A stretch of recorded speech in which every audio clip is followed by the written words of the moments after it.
Hello guys, welcome to my new blog. आमचं यार काय शिकवलंय मी घटिया पण हां, आता मला समोरून शिकवलंय की हाय मित्रांनो, काय म्हणायचं, हाय फ्रेंड्स, नाही नमस्कार मंडळी, तुमचं माझ्या नवीन ब्लॉगमध्ये स्वागत आहे. यार मग काहीतरी शिकवलं तिने मला मराठीत. अरे आर्यनच नाही आला. हां, तर आम्ही चाललो आता वडापाव खायला गोव्याला. ॲक्च्युली आम्ही बोर झालो होतो, मग आम्ही चौघं बहीण भाऊ चाललोय वडापाव खायला. अरे एका गाडीत 4 जण बसायचं ट्राय करू आपण. आमच्याकडे एक गाडी आणि 4 जण आहेत. आर्यन येतोय, बट तरी पण आम्ही एका गाडीत 4 जण बसायचा प्रयत्न करतोय.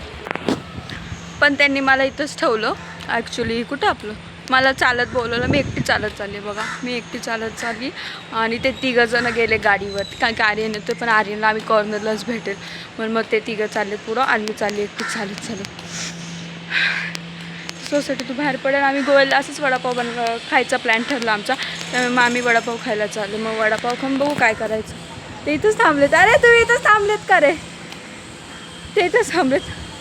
आता बघतो आम्ही आर्यनची वाट येते, मग आम्ही जाऊया.